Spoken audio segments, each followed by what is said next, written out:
নবম দশম শ্রেণীর শিক্ষার্থী, তোমাদের সামনে 14তম ক্লাসের 5টি সংক্ষিপ্ত প্রশ্ন খাড়া করেছি। দেখো, উপাত্তগুলিকে সারণীভুক্ত করা হলে প্রতি শ্রেণীতে যতগুলি উপাত্ত অন্তর্ভুক্ত করা হয় তার নির্দেশক কোনটি? শ্রেণীসীমা হবে না, শ্রেণীর মধ্যমান হবে না, শ্রেণীর সংখ্যা হবে না, শ্রেণীর গণসংখ্যাটা হবে।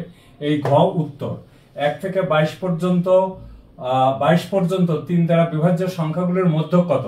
3 এর গুণিতক লেখো 22 এর পূর্ব পর্যন্ত। 1 2 3 4 5 6 7, n সমান 7, তাহলে মধ্য হলো n+1 ডিভাইডেড বাই 2। তার মানে দেখো চতুর্থ, দ্যাট ইজ ইকুয়াল টু 12। এই দেখো 12। অজীব রেখার ক্ষেত্রে নিচের কোনটি সঠিক? ঊর্ধ্বগামী, নিম্নগামী, সমান্তরাল, উলম্ব।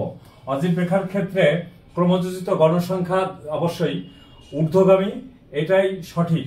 তারপরে দেখো, কোন শ্রেণীর 60 জন শিক্ষার্থীর গণিতে প্রাপ্ত নম্বরের নিবেশন নিম্নরূপ। 60 জন, আমার এখানে বলছে মধ্যক শ্রেণীর নিচের কোনটি? আমি 1 থেকে 60-এর অর্ধেক কত? 30। 30-এর পর যেটা আসে দেখো 2 4 6 5 11, আর 6 হলো কত? 17, 17 + 22, 22 আর 9 কত? 31। তাহলে এই 31, দ্যাট ইজ 75 থেকে 79, এইটাই হলো মধ্যক শ্রেণী।